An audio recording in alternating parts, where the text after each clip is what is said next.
Can I stand on the right? Yep. I always like to stand on the right if you can stand on the left. I don't know why. You can ask the Lord to ask what's the reason I like to stand on the right. Jadi Pak Pendeta lebih suka berdiri di sebelah kanan. Dia nggak tahu kenapa Tuhan meminta dia untuk berdiri sebelah Yeah, kanan. I think it's on the mic. Ya, mungkin karena Oh, wait. Pastor asked me to take off the mask. I said, wait for a while. I have a story to tell. Pak Pendeta minta saya untuk melepaskan masker, tapi tunggu sebentar. Ada cerita yang mau saya ceritakan tentang masker ini. I thought you're going to interpret in Chinese. Ya, It's not Chinese you're speaking. that's right. Great. 3 weeks ago, I had a small operation on my left cheek. 3 minggu yang lalu saya ada operasi sedikit di pipi sebelah kiri saya. I have one small, what they call jerawat hitam. Saya ada jerawat hitam di situ. It grew very fast in the last 2 months from July to September. Tumbuh dengan cepat dari Juli ke September. So my friend who are terminology and plastic surgeon advised me to remove it. Jadi teman saya yang adalah dokter kulit dan operasi kulit It is not going to be. saya untuk mengoperasi itu. It is not going to be cancerous, but it's too close to the eye. Itu tidak akan menjadi kanker, tapi terlalu dekat ke mata. And they say I will look nicer standing on the stage preaching to you without the mole in the future. Ya, dan dokter mengatakan akan lebih kelihatan bagus bagi saya berkhotbah di depan Anda tanpa ada yang hitam itu, mole yang hitam itu. And yesterday my wife encourages me, you are the most handsome of all, don't worry. Kemarin istri saya bilang, engkau adalah pria paling tampan di dunia, jangan khawatir. So I had a small operation, it recovered very well, but it got infected. Jadi saya ada sedikit operasi di pipi kiri saya, tapi itu sembuh dengan baik, tapi kemarin infeksi. And it got what we call in Malaysia bengkak. Is it the same? It's the same. Same. Oh. Jadi bengkak itu tempat operasi. And 2 weeks ago, I preached in Ipoh. My eyes look really big. 2 minggu yang lalu saat saya berkhotbah, mata saya kelihatan bengkak. So I started antibiotic, and then I went to the hospital to have dressing every day. Jadi saya pakai antibiotik dan pergi ke rumah sakit untuk dirawat. At one time, I was thinking, should I continue coming to Jakarta? Ya, ketika saya berpikir apakah saya tetap datang ke Jakarta dalam kondisi seperti itu. I got infected because I still travel after having this operation. Saya dapat infeksi itu karena saya masih juga melakukan perjalanan-perjalanan setelah dioperasi. Can we have the title of the message today? Boleh saya minta judul dari khotbah saya hari ini ditayangkan? The title of the message today in English is Mission Refocus. Judul daripada khotbah ini di dalam bahasa Inggris adalah Mission Refocus. Yesterday, I asked the help of Mr. Google to translate it to misi menfokuskan kembali. Ya. Kemarin saya pakai Google untuk terjemahannya, misi memfokuskan kembali menurut Google. And last 2 weeks when I was thinking, should I continue making the trip to Jakarta, I was asking the Lord, should I continue? Should I readjust myself, my schedule?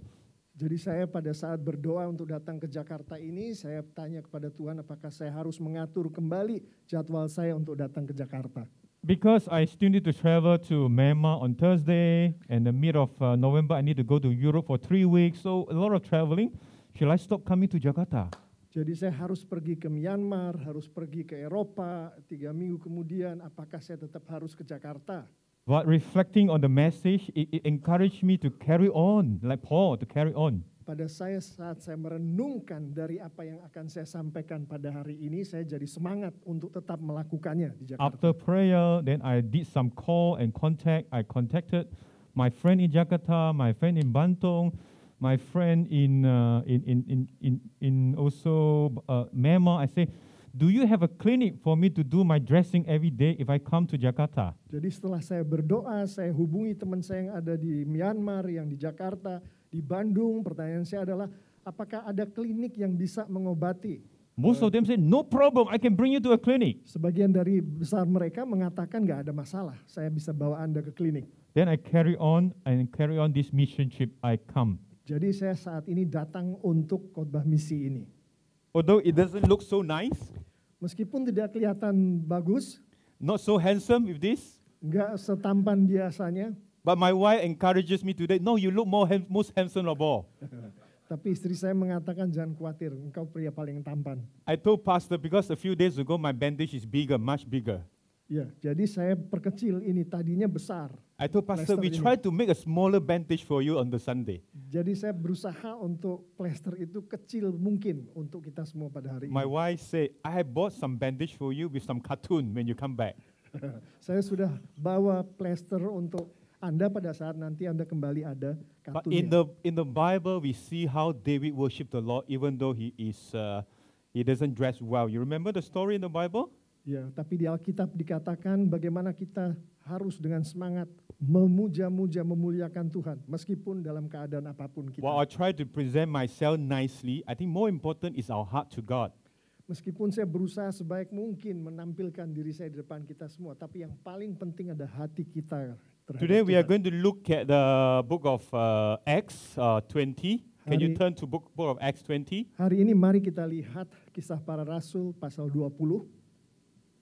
I just want to share with you some of the story that we have done in the mission, and then how it can relate to today's message. Saya hanya ingin berbagi dengan kita semua pengalaman-pengalaman saya di medan misi dan bagaimana pengalaman-pengalaman itu bisa dihubungkan dengan nas kita hari ini. A lot of time in our walk with God, we encounter a lot of challenges. Seringkali pada saat kita melayani Tuhan, kita menemui banyak sekali tantangan. I look back to my time when I first came to know the Lord at the age of high school year, on the age of 17. Saya ingat pada saat pertama kali saya kenal dengan Tuhan, pada saat saya masih di sekolah menengah atas, usia saya 17 tahun saat itu. At that time, the church grew. Pada saat itu gereja bertumbuh. We experienced the kind of growth that the book of Acts has demonstrated. Gereja mengalami pertumbuhan persis seperti yang digambarkan di Kisah Para Rasul. A lot of people go to the Bible school. A lot of people love the Lord and come to church. Banyak sekali orang-orang pergi ke sekolah Alkitab dan banyak sekali orang datang ke gereja. We love to come to church every day. We don't come to church every day. We come to church twice or 3 times a week. Jadi saya ingat saya senang sekali datang ke gereja 2 atau 3 kali seminggu. And we see this also in Bible at the times of Paul. Dan kita juga melihat ini yang terjadi di Alkitab pada masa Rasul Paulus.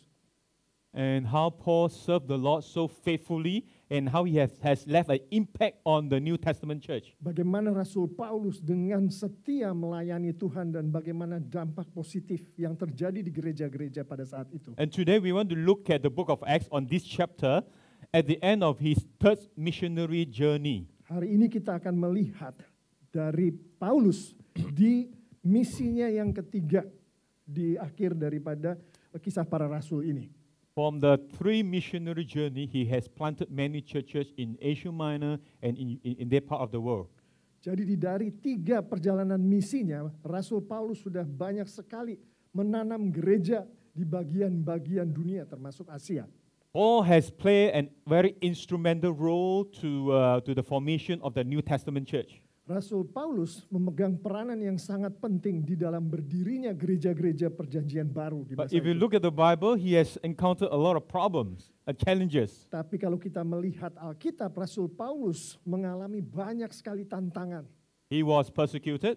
Dia dipersekusi, He was almost killed, dia hampir terbunuh, but he still persevered. He still continued. tapi Rasul Paulus tetap melakukan pelayanannya. And out of his effort, many churches were planted, and the book of Acts was written also. Dan dari apa yang Rasul Paulus lakukan untuk kemuliaan Tuhan, banyak gereja yang ditanam dan buku Kitab Para Rasul ini ditulis. Before we carry on to look at this chapter, I just want to show you some of the picture. Saya akan memulainya dengan menunjukkan kepada kita semua beberapa gambar berikut. These are some of the things we have done since the beginning of this year. Ini adalah beberapa pelayanan yang kami lakukan sejak awal tahun ini. During the pandemic, we were like you, we couldn't travel. Pada saat pandemi berlangsung, sama seperti kita semua, saya tidak bisa berjalan-jalan, travel. Pastor has introduced, we are on the mission. We organize mission conference. we teach mission, we travel to the field to visit a mission partner. Tadinya kami melakukan pengorganisasian misi, melakukan travel untuk misi dan juga berinteraksi dengan mitra-mitra kami. But during pandemic, we couldn't travel like you. Tapi pada saat pandemi, kami tidak bisa melakukan hal itu seperti kita semua di sini tidak bisa travel. But we travel, we travel in Zoom. If you understand what I mean. Tapi kita melakukan traveling itu melalui Zoom kalau kita semua mengerti apa yang saya maksud.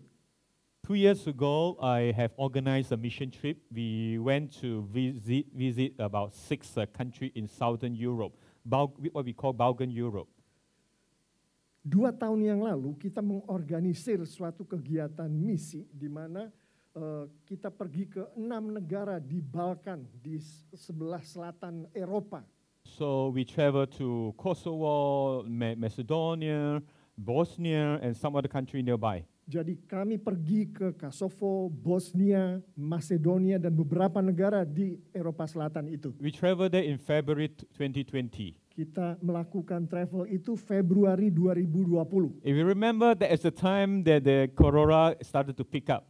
Kalau kita semua ingat, pada tahun itu corona mulai, pandemi mulai. It started in November in China, and then it spread to other part of the world, and February is getting serious, and March is the time that they declare pandemic. Mulainya dari China, terus kemudian bulan Februari mulai naik, terus akhirnya Maret itu mulai serius. We pray in December, we ask the Lord, should we continue going? It is, the pandemic is coming. Jadi pada bulan Desember kami berdoa, apakah kami tetap terus harus melakukan ini, sedangkan pandemi sedang berlangsung. We pray and then we feel that we have the peace to go, we carry on. Jadi kami berdoa dan kami memperoleh damai sejahtera atas doa itu dan kami tetap melakukan. When we talk about the title Mission Refocus, it could be a big picture of our future. It could be of some event that we need to refocus and readjust ourselves. Jadi judul ini bisa merupakan suatu peristiwa yang besar, tapi bisa juga peristiwa-peristiwa kecil yang tergabung sehingga menjadi mission refocus itu. So every time during that time we came to the Lord, we asked, Lord, should we continue going? Then we decided to go. Jadi pada saat itu kita semua berdoa, minta petunjuk dari Tuhan dan Tuhan katakan pergilah. We focus on God and the Lord asks us to go, then we go. Jadi kita hanya fokus kepada Tuhan dan Tuhan katakan pergi, jadi kita pergi.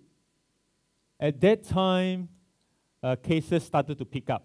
Pada saat itu pandemi mulai merebak.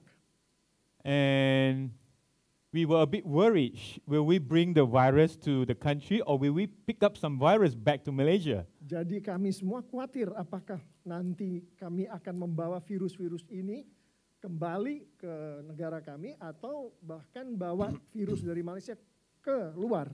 When we finished our trip in the early March, then we went back to our own country. Jadi kita selesai dengan perjalanan kami di awal bulan Maret dan kami kembali ke negara kami masing-masing. Every time we travel across the country, we were so worried. Can we get across the country? Because every immigration may have different question for us, and they test our temperature. Jadi setiap kami berjalan melintasi negara, kami selalu khawatir apakah kami boleh melintasi negara itu karena aturan imigrasi yang berbeda-beda dan mereka selalu mengukur temperatur kami. Before I came out, Pastor didn't tell me how much time I have, but I try not to tell too long a story so that we can finish in 45 minutes about that. Jadi Pak Pendeta tidak menyampaikan ke saya berapa lama saya boleh khotbah, tapi kira-kira 40 menit saya berusaha untuk menyelesaikan. To cut the story short, we traveled through the country without problem, and we came back to our own country, Malaysia. Jadi kami melintasi negara-negara itu tanpa masalah, dan akhirnya kami kembali lagi ke negara kami, Malaysia. A great testimony we can tell you that we want to praise the Lord is that as soon as we came back to Malaysia, the country in Balkan closed their borders.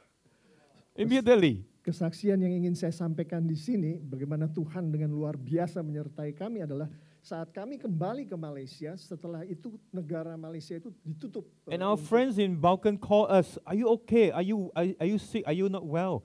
Then we told them we are all well. 11 of us, none of us got sick. Jadi teman-teman kami di Balkan bertanya kepada kami, apakah kalian semua dalam keadaan baik? Dan kami menjawab 11 di antara kami, yaitu tim kami semuanya dalam keadaan baik. And then we read the news, people that came back from Italy to Macedonia to Bosnia has actually infected their own country during the time. Dan kami setelah itu mendengarkan berita bahwa orang-orang yang datang dari Balkan itu kembali ke negara mereka, terutama ini Italia, mereka membawa virus itu dan menginfeksi orang-orang yang ada di negara mereka itu. And not only that, we don't infect the people, we were protected during the trip, and we praise God for that. Bukan hanya kami tidak menginfeksi teman-teman di negara kami, tapi selama perjalanan itu kami dilindungi oleh Tuhan dari virus ini. Jadi kami bersyukur dan memuji Tuhan untuk He itu. show us at every point of time, if we focus on God, God will lead us through. Itu menunjukkan kepada kami kalau kami fokus kepada Tuhan, maka Tuhan akan melindungi dan menunjukkan jalannya. I want to show you this first picture because this Pastor Daniel, not this Pastor Daniel, another pastor from Croatia, he traveled with us on the 6 country travel. Saya ingin menunjukkan gambar ini karena itu Pastor Daniel bersama-sama dengan kami mengunjungi ke 6 negara di Balkan itu. Because we are not familiar with the country, so we invited a pastor to travel with us on the 11 days journey. Karena kami tidak tahu mengenai 6 negara ini, maka kami bawa Pastor Daniel ini untuk bersama-sama dengan kami mengunjungi negara-negara itu. He traveled with us and he felt so tired working with the Asian because the Asian was so hardworking. Dia bersama-sama kami dan selama perjalanan dia merasa sangat kecapean karena menurut Pastor Daniel ini orang-orang Asia sangat suka bekerja keras. And on arriving to Kosovo, he wanted to go to clinic. Pada saat kami sampai di Kosovo, pastor ini pengen pergi ke rumah sakit. He said, he told us, I couldn't carry on, it's too tiring. Dia katakan kepada kami, saya nyerah, ini terlalu melelahkan untuk saya. But over the last 2 years, he has feedback to us that God has been great and God has changed his life. Selama 2 tahun terakhir, dia bersaksi kepada kami bagaimana Tuhan sudah begitu luar biasa kepadanya dan mengubah hidupnya. When he traveled with us, he felt so tired physically.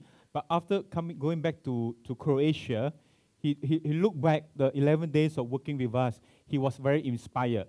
Pada saat dia bersama dengan kami berjalan ke 6 negara itu, dia sangat kecapean.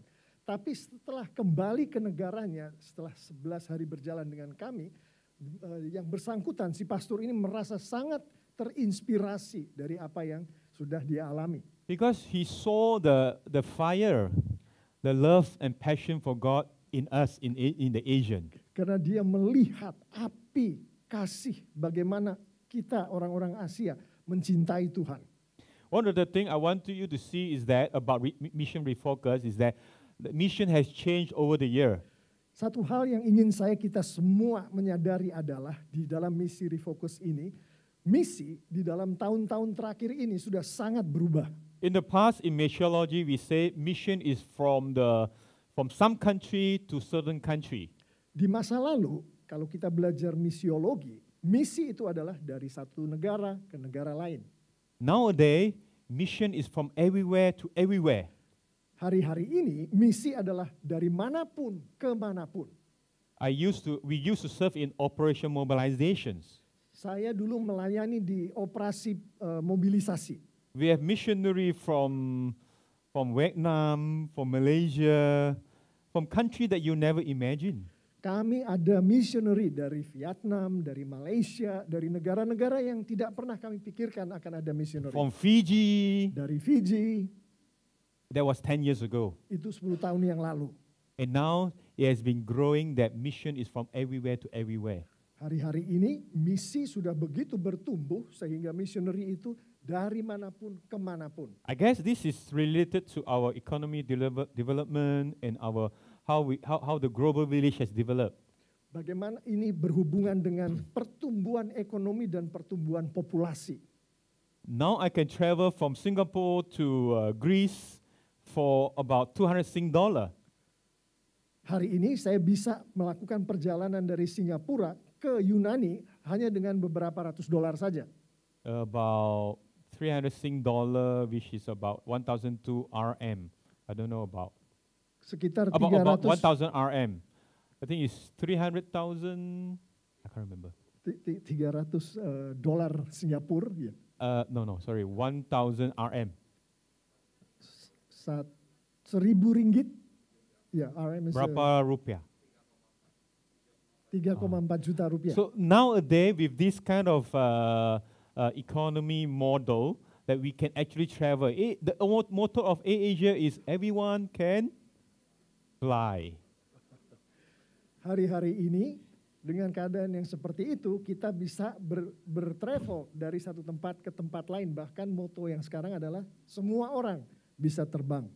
And over the last 2 years, this church, when Pastor Daniel met us, he said to us, I think I want to stop pastoring. It's too tiring. People are not coming back to the church. Jadi Pastor Daniel ini, dia mengatakan 2 tahun terakhir kesaksian dari Pastor Daniel, ini gereja saya kelihatannya akan berhenti menjadi pendeta karena terlalu melelahkan. Because we from Malaysia traveled there, and he traveled with us, he saw our passion, he was encouraged, and the church has been growing in the last 2 years. Tapi karena pengalaman bersama-sama dengan kami melayani 11 hari itu dan bagaimana dia melihat betapa semangatnya kami, gerejanya 2 tahun terakhir itu bahkan bertumbuh. There is also encouragement for us personally. When my wife and I traveled to Europe for mission in 2011, we were a bit not sure when we started our journey to Europe into mission. Untuk saya itu merupakan dorongan semangat. Dulu waktu saya dengan istri saya mau melakukan perjalanan misi ke Eropa, kami nggak tahu mau kemana, apa yang akan dilakukan di sana. Just like God has called Paul to mission.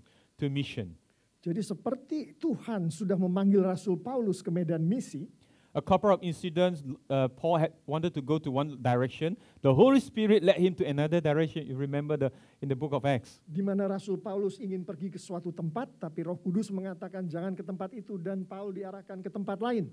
Same thing, the testimony of our Croatian brother actually has actually assured us that the Lord has been walking with us, my wife and I, in the past 13 years in mission. Mirip-mirip seperti itu, Pastor Daniel ini memberitahukan kepada kami bagaimana hal itu adalah seperti Alkitab, sebagaimana yang dia sampaikan kepada saya dan istri saya. And this is an event that he gathered all the couples and to encourage the couple and reach out to the couples. Ini adalah suatu Family pertemuan ministry. di mana pertemuan keluarga di mana Pastor Daniel ini mengorganisir beberapa pasangan suami istri untuk datang ke event ini. In the note, it says that they have a few couple who came to the church for the first time. Di dalam catatan di situ ada beberapa pasangan suami istri yang datang ke gereja untuk pertama kalinya di acara ini. This is something that he never imagined 2 years ago when he said he wanted to give up. Hal ini dia sama sekali tidak membayangkan bisa terjadi pada saat dia katakan dia akan menyerah menjadi pastor 2 tahun yang lalu. And Croatia is what they call is a Catholic nation, Kroasia adalah negara Katolik, but they are very much a nominal. So a lot of them don't know actually Jesus. tapi kebanyakan dari mereka adalah Katolik, budaya Katolik. Jadi mereka tidak benar-benar tahu Tuhan And the Yesus. next slide is Czech Republic. Slide yang berikutnya adalah Cekoslovakia. Czech Republic, when I visited about 8 years ago, the pastor said we are the most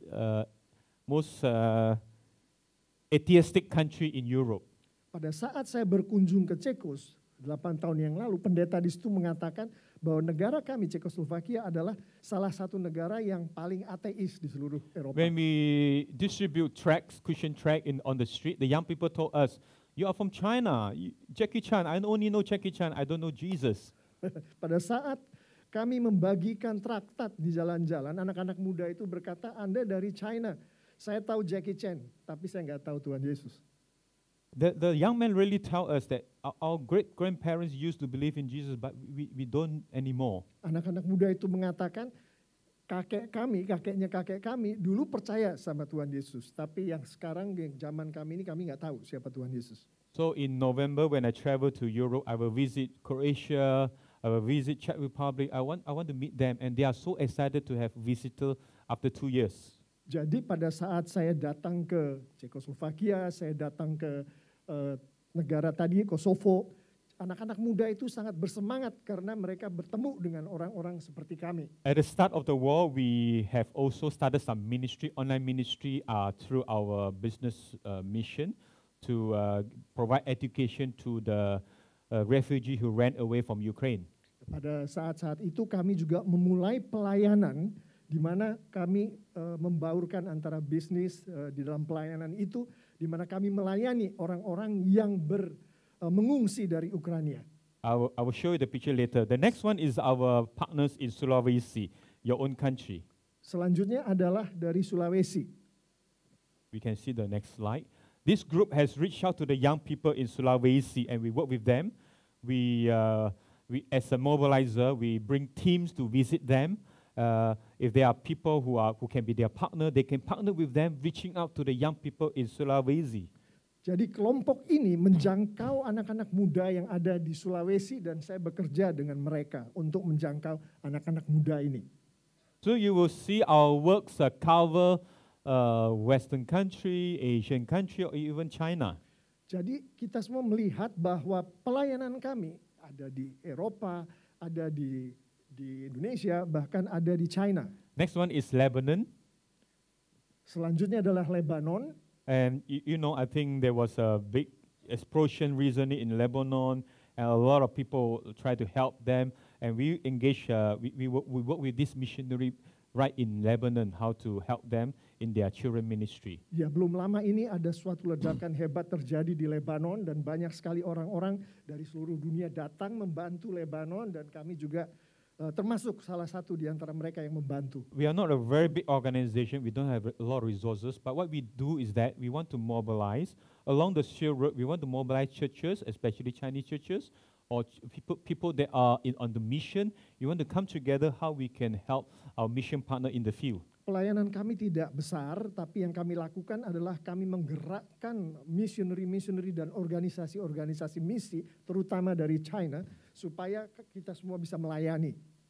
So at the beginning of this year, we started reaching out to this mission partner again. Jadi pada awal daripada tahun ini, kami kembali melakukan penjangkauan terhadap orang-orang yang dilayani oleh lembaga misi ini. We try to prepare our step, re-strategize ourselves to prepare for the time after the pandemic.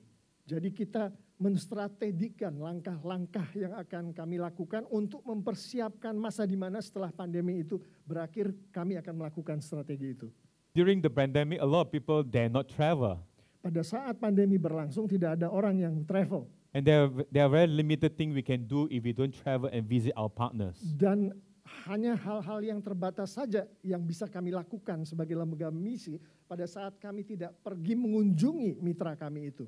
So we continue having online meeting with this partner, including the next slide in Africa. Jadi kami mulai melakukan pertemuan-pertemuan online, termasuk yang ada di slide berikut ini di Afrika.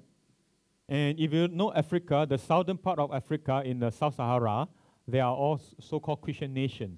Kalau kita tahu Afrika, di bagian selatan daripada Afrika, yaitu Sahara Selatan, itu adalah negara Kristen. In the north are the Muslim country. Dan yang bagian utara adalah Muslim. But we still work with country in the south because these countries are not managed well. They become very poor in the last 50 years. Lembaga kami bekerja sama dengan negara-negara di bagian selatan itu karena negara-negara di bagian selatan itu tidak dikelola dengan baik. And I traveled there for the last few years and we work with this pastor Jasper in Zambia. Jadi beberapa tahun terakhir ini saya bekerja sama dengan lembaga ini, saya bertemu dengan pendeta dari Zambia, namanya Pastor Jasper. So last 2 years we organize mission meeting, mission prayer online, and we encourage churches to join and they contribute financially, and then we use the fund to help them in their food aids, in their children ministry, in their street ministry. Jadi beberapa tahun terakhir ini kami bersama-sama dengan lembaga misi ini mengorganisir pelayanan-pelayanan. Dan salah satu yang kami lakukan adalah negara-negara yang menyumbangkan uang itu kami organisasikan sehingga mereka bisa dipakai untuk melayani orang-orang di Zambia ini. During the pandemic, I guess some of us have our own financial challenges or our pay are cut. Sometimes we thought that we are suffering. Jadi pada saat pandemi ini, beberapa di antara kita mengalami pergumulan-pergumulan di bidang keuangan, ada penghasilan yang dipotong, jadi ada pergumulan-pergumulan di situ karena pandemi. But we heard from these partners of us, they themselves don't think about the pay cut, but they think about survival. Do they have the meal next day? Tapi dari mitra kami ini, kami mendengar bahwa bagi mereka bukan dipotongnya gaji atau berkurangnya penghasilan, tapi bagaimana bisa hidup di hari berikutnya karena tidak ada makanan yang tersedia bagi mereka. This is one particular example. The pastor has opened a home for the street kids, so the children come and they cook simple food for them. Gambar berikut adalah contoh bagaimana si pendeta Jasper ini melakukan pelayanan masak makanan untuk bisa dibagikan ke anak-anak di sana. So we try our best to provide, and they pray, and the Lord has sustained them until now. Jadi kami berusaha dengan sebaik mungkin untuk mendukung mereka, dan sampai saat ini Tuhan terus dengan setia melakukan dukungan itu. Now we use this mask, we can dispose of after a few days. There we contribute money for them. They make their own fabric mask and they can use and wash and use again. Kalau kita lihat masker yang saya pakai ini satu kali pakai bisa kita buang, tapi di sana kami ajarkan mereka untuk membuat masker dari kain sehingga mereka bisa memakainya berulang-ulang. So this is the situation that we have these partners in mission, how they go through over the last 2 years. Ini adalah situasi di mana mitra-mitra kami dan bagaimana mereka melakukan pelayanan-pelayanan di 2 tahun terakhir ini. We look at the next two slides before we go on to the book of Acts. Kalau kita melihat 2 slide berikutnya sebelum So this is kita also pergi some ke of the good Kisah Para. testimony from Sulawesi. Some came to know the Lord being baptized. And this slide is about the war in Ukraine. Slide ini adalah mengenai perang di Ukraina. So throughout the war in the last few months, we also organized prayer meeting with them, and they share with us their testimony how the Lord has protected them. Beberapa bulan terakhir ini kami berbagi kisah dengan orang-orang yang berada di medan pertempuran itu dan bagaimana mereka dilindungi oleh Tuhan selama itu. And we can see the next slide. Kita bisa melihat di slide berikutnya. So the very little thing we can help them, Yang kami lakukan untuk mereka, apart from giving them a bit of money so that they can give food to the poor and also their own pastor, di samping memberikan bantuan uang sehingga mereka bisa membeli makanan dan juga bisa mendukung pendeta mereka. children who ran away from Ukraine, they cannot enter the national school of the receiving country immediately until they get the refugee status. Jadi orang-orang yang lari dari Ukraina masuk ke negara lain, mereka tidak bisa masuk ke dalam sistem sekolah negara itu sampai mereka dapat status pengungsi. So we immediately launched this program, Edu for Ukraine, to engage some teacher to teach the children online so that they can have education continually. Jadi kami mengorganisir bersama-sama dengan organisasi di Ukraina sehingga mereka yang adalah guru-guru bisa mengajar anak-anak Ukraina yang belum punya status refugee itu. We didn't offer a lot of subject, we only teach them English. Secara online yang kami ajarkan adalah Inggris, bahasa Inggris, nggak banyak. We teach subjek. the children since May this year. Kami mulai mengajar mereka dari bulan Mei tahun ini. In fact, we are starting a new class for their parents next Monday. Tomorrow, I think it's tomorrow. Yeah, next Monday, tomorrow. Kami juga berencana untuk melakukan kelas bahasa Inggris untuk orang tua mereka mulai hari Senin ini.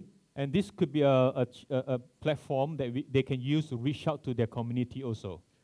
Ini adalah salah satu platform yang bisa dipergunakan untuk menjangkau komunitas mereka.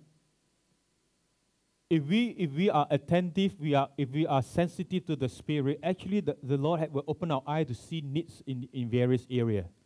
Kalau kita sensitif terhadap pergerakan Roh Kudus, kita akan melihat bagaimana Tuhan membuka kesempatan-kesempatan di berbagai area di dalam kehidupan. And Apostle Paul is the one good example that today we want to learn from him. Rasul Paulus adalah contoh yang luar biasa di mana kita hari ini mau belajar dari Rasul Paulus. We can look at this chapter from chapter 20 from verse 17 to 35. Kita bisa melihat ini di pasal 20 ayat 17 sampai 35. Let's look at a bit of history about Paul. Ini sedikit tentang Rasul Paulus, kita akan memulainya. And Paul was called in the book of Acts in chapter 9. Rasul Paulus dipanggil oleh Tuhan. Who was Paul before he was called? Siapakah Rasul Paulus sebelum dia dipanggil? Paul was a very powerful man in the Jewish circle. He was a businessman. Dia adalah orang yang berpengaruh, dia seorang businessman. He can get a letter and go and persecuting the Jewish people. Dia bisa mendapatkan surat perintah dan mulai mempersekusi orang-orang Yahudi. Persecuting the Christians. Mempersekusi orang-orang Kristen. And he is such a powerful man, he can continue doing that. But the Lord met him, and he met the Lord in the road to Damascus. Begitu berpengaruhnya Rasul Paulus, dia bisa melakukan itu kapanpun, tapi dia bertemu dengan Tuhan di dalam perjalanan ke Damaskus. Since then, his life has changed. Setelah saat pertemuan dengan Tuhan Yesus, berubahlah Paulus. And he made 3 famous journey to the mission. Dan dia melakukan perjalanan-perjalanan misi. And he planted 3 churches. He planted many churches along the way in these 3 mission. Dan di dalam 3 misi ini Rasul Paulus menanam berbagai banyak gereja. On his way back to Jerusalem after the 3rd mission journey, di dalam perjalanan misinya ketiga, di dalam perjalanan kembali ke Yerusalem, and the Bible tells us, let us look at verse 24. Alkitab mengatakan di ayat 24. And he said, you can read in the Yes, bahasa. I will read it. Tetapi aku tidak menghiraukan nyawaku sendiri. Tetapi aku tidak menghiraukan nyawaku sedikit pun. Asal saja aku dapat mencapai garis akhir dan menyelesaikan pelayanan yang ditugaskan oleh Tuhan Yesus kepadaku untuk memberi kesaksian tentang Injil kasih karunia Allah. In this incident, he was speaking to the leaders of Ephesus. Jadi di dalam ketika ini dia sedang berbicara dengan pemimpin di Efesus. He didn't have time to visit Ephesus. Dia tidak punya waktu untuk datang ke Efesus. He invited the leader to come to Miletus to meet him. Jadi dia undang pemimpin dari Efesus untuk datang menemui dia. A couple of occasions, the leaders, the partners already prophesied that if you go to Jerusalem, something bad is going to happen to you. Beberapa nubuat yang disampaikan pada saat itu kepada Paulus mengatakan kalau Paulus pergi ke sana maka sesuatu jelek akan terjadi pada Paulus. But Paul wasn't scared of that. Tapi Paulus tidak takut akan hal itu. In verse 24, I can read in English again. However, I consider my life worth nothing. My only aim is to finish the race and complete the task the Lord has given to me. Di dalam ayat yang ke-24 dibaca tadi, dia katakan, tetapi aku tidak menghiraukan nyawaku sendiri, tidak menghiraukan nyawaku sedikit pun, asal saja aku dapat mencapai garis akhir dan menyelesaikan pelayanan yang ditugaskan oleh Tuhan Yesus kepadaku. A couple of friends also warned me, if you go to the field with this kind of face, apart from not being nice, you may get infected again. Beberapa teman memperingatkan saya, kalau kamu pergi melayani dalam keadaan seperti ini, mungkin kamu tidak kelihatan bagus, tapi bahkan kamu bisa terjangkit, infeksi itu bisa kembali lagi. I may choose to be afraid, to be afraid, oh wow, it doesn't look nice in the YouTube, or I may get infected again. I may have this kind of complication in my thinking if I really not focus on God. Saya bisa saja berpikir, wow, saya akan kelihatan tidak bagus di YouTube, atau infeksi bisa datang lagi menyerang saya. I try to imagine how Paul was feeling during the time. Should he continue going to Jerusalem or should he step back? Saya bayangkan apa yang terjadi pada Paulus pada saat itu. Kira-kira dia berpikir, apakah dia harus ke Yerusalem ataukah tidak? But in his communication with God, he knows that he needs to make this trip to Jerusalem. Tapi di dalam pembicaraan dia dengan Tuhan, dia tahu bahwa dia harus pergi ke Yerusalem. There is a purpose for him to go. Ada maksud Tuhan. Like Paul said, I consider my life worth nothing. My aim is to finish what God has called me to do. Paulus katakan bahwa hidupnya bukan apa-apa. Yang dijadikan tujuan adalah melakukan apa yang dikehendaki oleh Tuhan. I don't know about you. For myself, I really was very touched by God during my years of growing up in about 20, 30 years ago. Saya nggak tahu dengan kita semua di sini bagaimana, tapi bagi saya sangat merasa disentuh oleh Tuhan di dalam pertumbuhan saya 20-30 tahun terakhir ini. And that was my foundational time that I really, like Paul, that I met God in my way.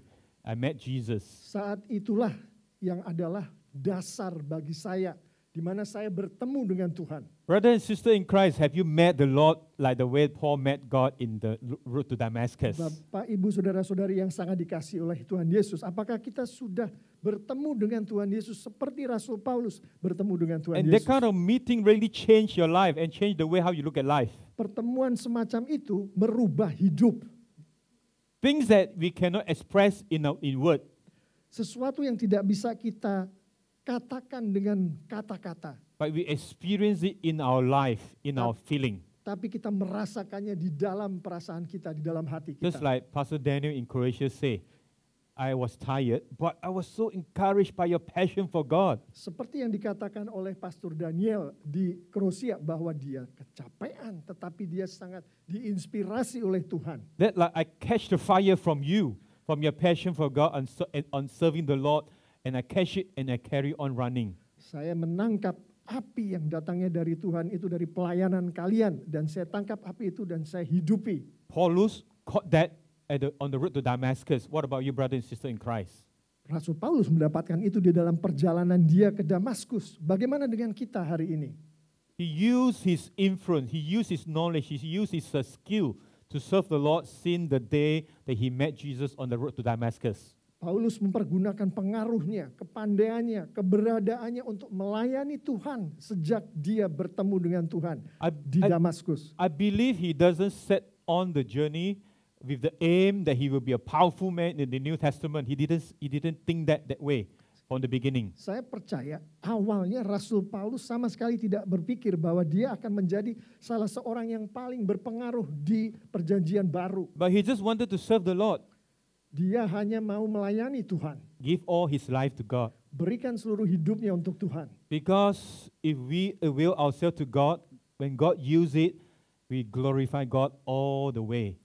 Pada saat kita memberikan hidup kita kepada Tuhan, melayani Tuhan, dan Tuhan pergunakan itu, maka kita akan diberkati oleh Tuhan. I witnessed that myself. I experienced God and I live in God. And I see that kind of beautiful testimony if we live in God. Saya alami itu sendiri, saya melayani dan saya merasakan pada saat kita lakukan itu, maka kita akan merasakan kebesaran Tuhan. And we see how our churches grow through the 80, 90, and the 2000. Kita melihat bagaimana gereja-gereja bertumbuh di tahun 70, 80, sampai 2000. This is the spiritual heritage that we can leave to our descendants in Malaysia. Ini adalah warisan spiritual yang kita hidupi di Malaysia. That we can leave to our children in Asia. Yang kita bisa hidupi di Asia. And in Indonesia. Dan di Indonesia. Isn't that what we crave for? That our children may inherit this spiritual heritage rather than the gold and the silver that will disappear one day. Bukankah hal-hal semacam itu juga yang kita rindukan di gereja-gereja kita di Indonesia? Daripada hanya melihat gereja bangun dan kemudian hilang lagi. So I write here, Paul is a man of vision. He see far. Saya tulis di sini bahwa Rasul Paulus adalah seseorang yang penuh dengan visi. I translated to bahasa is para prio misi, PRVC. I learned from Google. Ya, saya terjemahkan pakai Google. Di situ dibilang pria bervisi. Bermisi. Ya, pria bervisi. Paul said, I consider my life worth nothing. Rasul Paulus katakan hidupku tidak ada artinya. In a way, I pick up something from Paul. This is nothing, you know. I come to share the word of God, and as the Lord leads, I will come no matter what. Saya dapatkan dari apa yang Rasul Paulus katakan itu, apa yang terjadi pada saya dengan infeksi ini adalah bukan apa-apa. Saya akan terus melayani Tuhan. There must be a reason I come right now. Pasti Tuhan punya maksud kenapa Tuhan bawa saya di sini hari ini. I have not traveled to Jakarta. This is my first time. Saya belum pernah ke Jakarta, ini yang pertama kali saya datang. The only time I traveled to Indonesia was in Medan 30 years ago. Saya pernah ke Indonesia, ke kota Medan 30 tahun yang lalu. It's also a mission trip to Medan, Misi trip ke Medan. and never for a holiday. What was it? Never for a holiday to Indonesia. Oh, belum pernah di musim holiday di Indonesia. Oh, Bukan oke, bagi kehiburan. Oke, jadi bukan untuk liburan datang ke Indonesia. And you know what? I shared this last week when I preached in Bandung. Saya sampaikan ini juga pada saat saya berkhotbah di Bandung. God is great. I started listening to the worship song by your country, Indonesian worship song, just about this year, early this year. Tuhan begitu luar biasa. Saya mulai mendengarkan lagu-lagu worship di Indonesia. You guys were so passionate. You worship the Lord with all your heart, and so am I. Orang-orang Indonesia sangat bersemangat di dalam memuliakan Tuhan. I Begitu juga guess saya. I believe the Lord want me to share with you that Paul is a man of vision. We need to be like him also. The church has to be like him, to be a church of vision, that we see far. We want to leave a good heritage for our children. Tuhan mengatakan kepada saya bagaimana Rasul Paulus adalah seorang yang dipenuhi oleh misinya. Dan bagaimana gereja-gereja kita juga harus memiliki visi seperti yang dimiliki oleh Paulus. If he dedicate his life to God, and then his life has changed the churches in the New Testament, I believe if we dedicate our church to God, and God will use the Indonesian churches, the Asian churches, to make a change in the world. Sebagaimana Rasul Paulus melayani dan Tuhan pergunakan itu untuk mengubah gereja-gereja di dalam perjanjian baru, begitu juga hari ini kita melayani, gereja-gereja kita melayani, Tuhan akan pergunakan untuk merubah. In the modern world, migration is very, very common. Di dunia modern ini, migrasi sangatlah umum. The Malaysian has migrated to overseas. The Chinese has migrated. The Indonesian has migrated. The Filipino has migrated. Orang-orang dari China, dari Malaysia, dari Filipina, dari Indonesia sudah bermigrasi kemana-mana. A lot of this migration are by Christians. Kebanyakan dari migrasi ini adalah orang-orang Kristen. And wherever they go, a lot of these Christians, they planted churches in different parts of the world. Dan kemanapun mereka pergi, orang-orang Kristen ini menanam gereja-gereja di seluruh bagian dunia. If you go to London, the bigger churches are the African churches. Kalau kita pergi ke London, maka gereja terbesar di sana adalah gereja dari Afrika. Very vibrant churches, growing churches. Sangat bersemangat gereja. And the Lord has used migrants to bring the fire back to this country. Tuhan sudah mempergunakan orang-orang yang migran itu untuk membangun gereja kembali di negara masing-masing. Brother and sister in Christ, pray how the Lord will use your church, the Life Community. The Light Community Church. The Light Community, yes, right. Light Community and Indonesian churches and the Baptist churches, how the Lord will use you to impact the community, the country, and beyond. Mari kita berdoa, Bapak Ibu Saudara-saudari, bagaimana Tuhan mempergunakan The Light Community Church untuk membangun di daerah di sekitar kita. Together as one, how we can catch the fire, how we can catch the vision Paul has, that is to, no matter what, we want to serve the Lord and finish the task given to us. Untuk mendapatkan api seperti yang dimiliki oleh Paulus, kita juga harus berpikir seperti Paulus, apapun yang terjadi, kita akan melayani untuk Tuhan. Paul know his life will be threatened when he traveled to Jerusalem, but he still carry on. He know he needs to complete this. Rasul Paulus tahu pada saat dia melakukan perjalanan ke Yerusalem itu hidupnya terancam bahaya, tapi dia tahu juga dia harus melakukannya. And I would want to read to you, or maybe Pastor will read to you verse 35. Saya akan baca ayat 35. Dalam segala sesuatu telah kuberikan contoh kepada kamu, bahwa dengan bekerja demikian kita harus membantu orang-orang yang lemah dan harus mengingat perkataan Tuhan Yesus. We say he has encountered persecution, threat to kill him, but he still carry on. He still carry on and not giving up. Dia katakan dia akan mengalami persekusi, akan mengalami bahaya terhadap hidupnya, tapi Rasul Paulus tetap melakukan apa yang Tuhan sudah panggilkan dia untuk lakukan. In this word, Paul said, "In everything I did, I show you." He showed by example that by this kind of hard work, we must help the weak. Remember the word that Jesus said, "It is more blessed to give than to receive." Sebagaimana yang ditunjukkan oleh firman Tuhan ini, apapun yang dilakukan, Rasul Paulus memberikannya sebagai contoh untuk kita, di mana sebagaimana disampaikan di ayat yang tadi dibaca, bahwa dengan bekerja demikian kita harus membantu orang-orang yang lemah dan harus mengingat perkataan Tuhan Yesus, sebab ia sendiri telah mengatakan adalah lebih berbahagia memberi daripada menerima. He see far, but he know in every little thing he need to continue blessing others. Dia melihat jauh, tapi dia mengetahui bahwa apapun yang dia lakukan, dia harus memberkati orang-orang yang ada di sekitarnya. This sentence that you read in verse 35, "It is more blessed to give than receive," is never found in other part of the New Testament. Kalimat adalah lebih berbahagia memberi daripada menerima, tidak didapati di bagian lain di Alkitab. Scholar concluded that actually the Lord has spoken to him personally and he wrote down these words. Para ahli Alkitab mengatakan Tuhan sendiri berbicara langsung ke Rasul Paulus dan dia tuliskan itu di ayat 35 ini. Because we know he wrote a lot of letters in the Bible, in the New Testament. Kita tahu Rasul Paulus menulis banyak sekali surat di Perjanjian Baru. The Spirit of God inspired him to write. Roh Kudus menginspirasi Paulus untuk menulis. And the book of Acts is actually about his mission. Dan buku Kisah Para Rasul sebetulnya adalah tentang misi-misi yang dilakukan oleh Paulus. And God used him in this mission. Dan Tuhan mempergunakan Paulus di dalam misi-misi ini.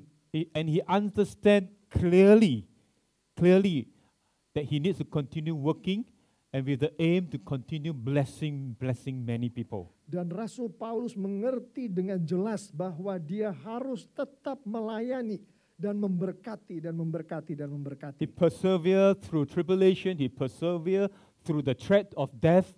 Dia tetap melakukan itu dengan gigih melalui pergumulan-pergumulan, melalui ancaman-ancaman yang mengancam hidupnya. I share with you, I grow in the church in the 90s, and then in the church I continue serving the Lord, and we see people coming and go, serving and then drop off. We face a lot of challenges. Can we, like Paul, persevere, carry on serving the Lord, focusing on Him, and never drop off? Can we do that? Seperti saya bagikan tadi, bahwa saya bertumbuh di gereja di tahun 90-an, di mana gereja bangun, kemudian tutup. Apakah kita di hari ini bisa seperti Rasul Paulus, di mana kita berada di gereja dan tetap terus melayani apapun yang terjadi? There is a lot of things we can learn from Paul. Later on, we can study the Bible ourselves or as in the group. How can we continue blessing others? Banyak hal yang dapat kita pelajari dari Rasul Paulus. Nanti pada saat kita berada di kelompok-kelompok kecil, tanyalah apa yang bisa kita lakukan untuk terus melayani orang lain. How can we live a life to continue blessing others? Kita bisa hidup terus untuk memberkati orang-orang dengan berkat-berkat yang Tuhan berikan. When we are poor, we say, oh, we don't have enough money. How can we bless others? I need this money to eat the next day. Kalau kita miskin, kita bisa berkata, saya nggak punya uang. Bagaimana saya bisa melayani sedangkan saya sendiri mungkin nggak bisa hidup di hari berikut. But sometimes when we become rich, we are too money focused. We are not willing to take out the money from our pocket to give. Sometimes. Tapi seringkali pada saat kita punya banyak uang, kita terlalu sibuk ngurusin uang itu, tidak berpikir lagi mengenai pelayanan. I guess sometimes it's more about our heart rather than what we have. Sebetulnya hal ini lebih kepada hati kita daripada apa yang kita miliki. You know what? Now I'm not very rich. I have an apartment to stay. I have a car to drive. But a lot of times I had to think, how should I maintain my apartment, my car? a lot of this kind of worry in us, you know. Saat ini saya tidak terlalu kaya, saya punya apartemen di mana saya bisa tinggal di situ, ada mobil untuk transportasi, tapi seringkali saya berpikir bagaimana saya bisa merawat itu apartemen, mobil. Then I look back to my times when I was young people. I don't have anything like this apartment or a car, but I can still live happily and use the money that I have, maybe 20 ringgit, and then I use 10 ringgit to eat the food and then bless others with another 10 ringgit. I'm very happy with that.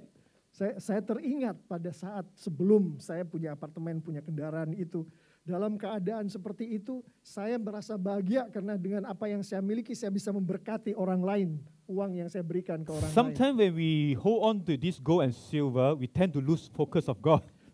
Kadang-kadang pada saat kita berkonsentrasi ke emas dan perak, kita kehilangan Tuhan. The Bible says, where your heart is, where your treasure is.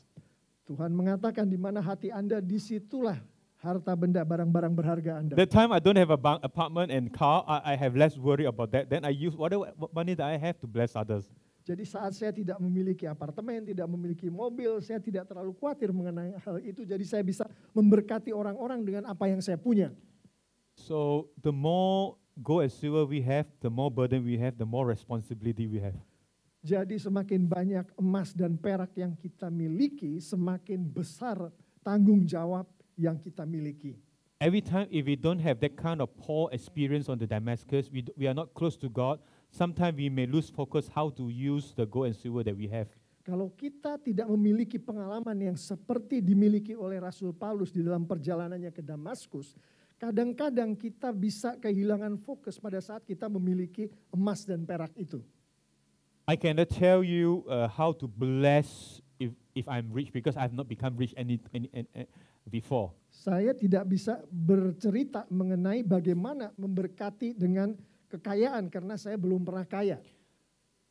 The only thing I can say is that I learned how to walk in God, and whatever the Lord has given me, I ask the Lord every time. The title of today's message is Refocus. If you need to come back to God, God, how do I use this to bless? Because your word say it's more blessed to give than to receive. How I don't hang on to the gold and silver, but how I hang on to you. Because your grace is more sufficient to me. Yang saya bisa katakan kepada kita semua adalah bagaimana saya dengan apa yang saya miliki bisa memberkati orang lain seperti yang dikatakan oleh firman Tuhan adalah lebih berbahagia memberi daripada menerima sehingga saya bisa menghidupinya. When we call people to mission, when we pray, a lot of young people will say, mission, I don't have enough money to go mission. Pada saat saya berbicara mengenai misi, kebanyakan anak-anak muda berpikir, misi, saya tidak punya uang untuk bermisi. We always joke among pastor and missionary. We say to the pastor, Pastor, you are better than me because in the church you have income, stable income. Seringkali kami bersenda gurau dengan sesama pastor di Medang Misi. Bapak pendeta, Anda lebih beruntung daripada saya karena di dalam gereja seorang pendeta memiliki penghasilan tetap. And then the pastor will say to the missionary, dan si pendeta ini berkata kembali ke missionary, you are better than me. Engkau lebih baik dari saya. You got to travel everywhere. Karena engkau pergi kemana-mana. Who is better? Mana yang lebih baik? We are just in different role. Kita hanya berada di peran yang berbeda. At the end we say, we need to look to God. Yang penting adalah kita berfokus pada Tuhan. Because His grace is sufficient for us. Karena kasih karunia-Nya cukup bagi kita. We don't depend on the pay as a pastor or the right to travel, but we focus on our role to finish our task and continue to be a blessing no matter where we are. Kita tidak bergantung pada penghasilan atau ke tempat-tempat di mana kita pergi. Yang penting adalah dengan apa yang Tuhan berkatkan kepada kita, kita bisa menyelesaikan tugas yang Tuhan panggilkan kita untuk lakukan. So when we have little, don't think that we can give more, we can bless more when we have more. Jadi kita jangan berpikir kalau kita hanya memiliki sedikit, kita tidak bisa memberikan, atau pada saat kita memiliki banyak, kita bisa memberikan banyak. Because our heart is not big to learn how to bless when we are poor. When we get rich, we may not bless others also because our heart has not grown. Karena kalau hati kita tidak ke arah sana di mana kita memberkati orang, apapun yang kita miliki, seberapa banyaknya, kita tidak akan bisa melakukannya karena kita tidak pernah berpikir ke sana hati kita. And we want to learn from Paul to bless rather than to receive. Kita mau belajar dari Paulus untuk memberkati daripada menerima. It is not easy, Itu bukan hal yang mudah, and it commands a consistent level of obedience to God.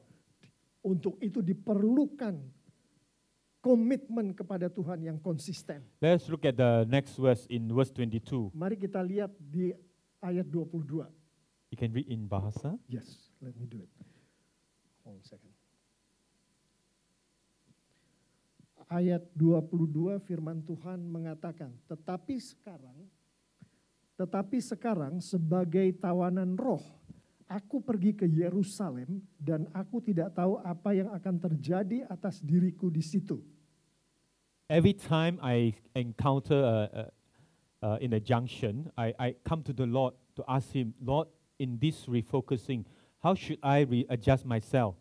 How should I readjust myself? Setiap saya berada di titik di mana ada cabang di jalan yang akan saya lalui itu, saya selalu bertanya kepada Tuhan, Tuhan, bagaimana saya bisa mengatur hidup saya sesuai dengan apa yang Kau kehendaki.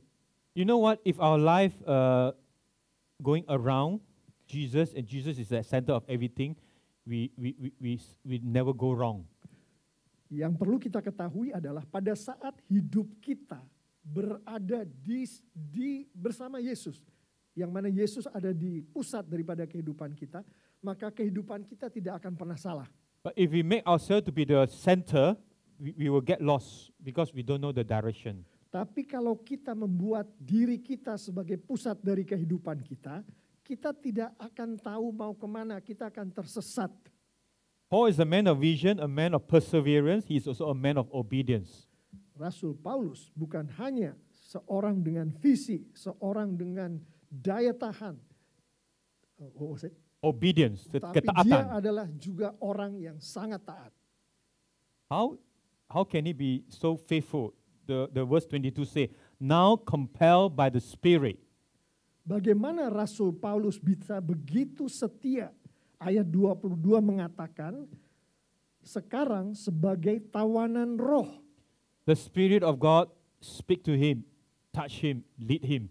Roh Kudus Tuhan menyentuh dia, membimbing dia. In John chapter 14, verse 16 and 26, the Bible say, the Spirit of God will be with us when Jesus departed from the world. Yohanes 14 mengatakan bahwa Roh Kudus Tuhan akan datang ke dunia sebelum dan kemudian dia akan pergi. Yesus. And this is the incident that Spirit of God guided Paul.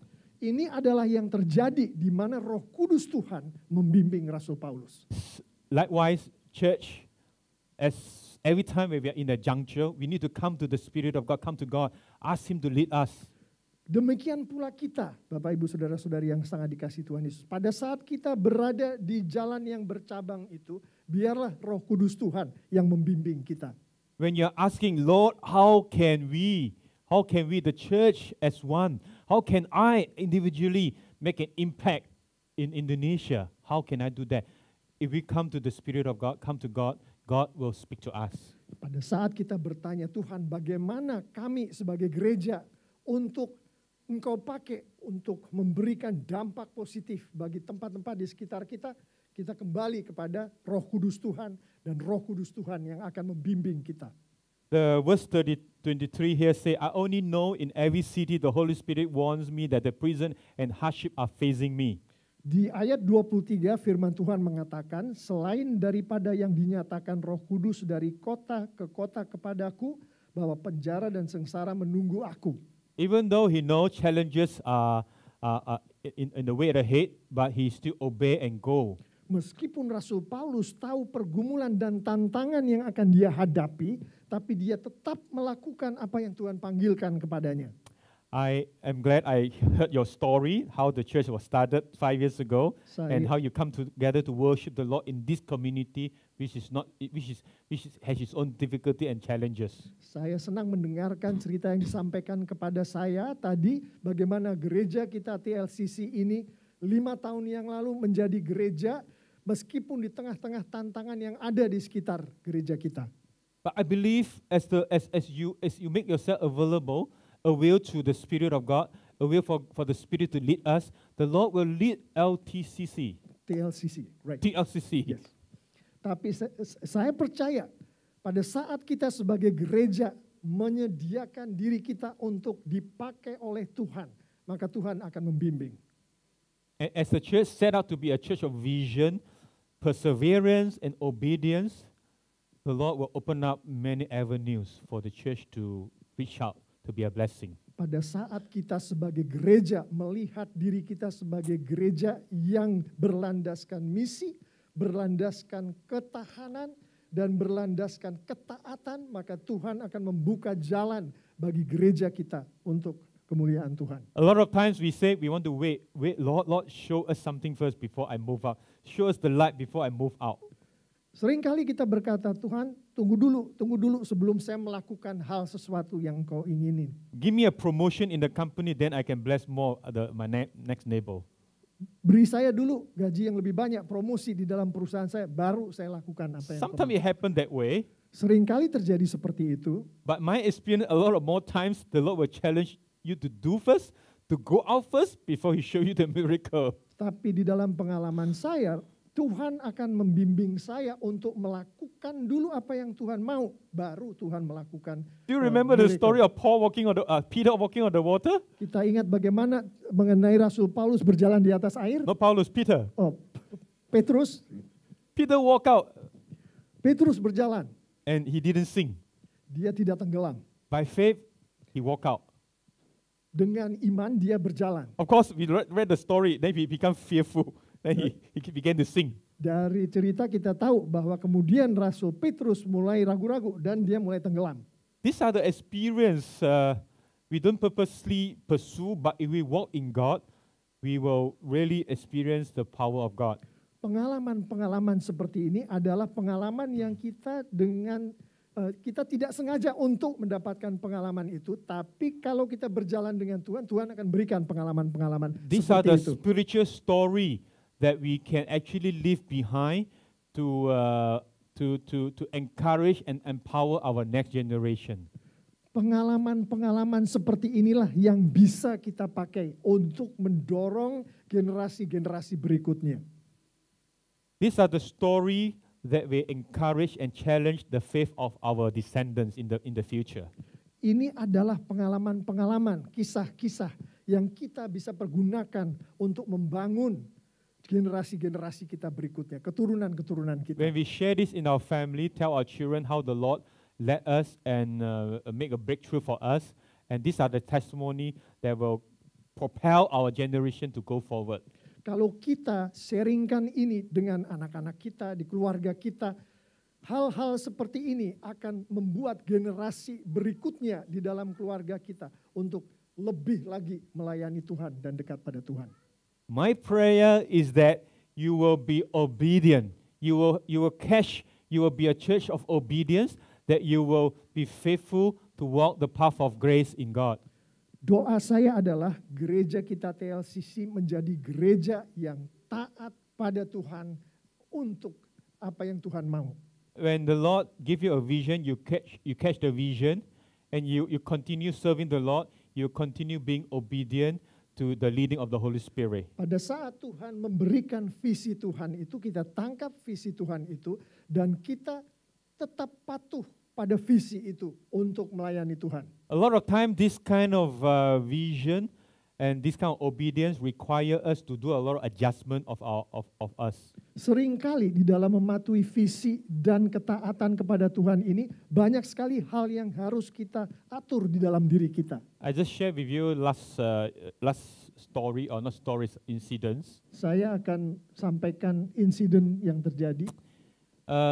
In the recent months, we try to encourage our churches to go to be a blessing. Beberapa bulan terakhir ini saya berusaha mendorong gereja saya untuk menjadi berkat.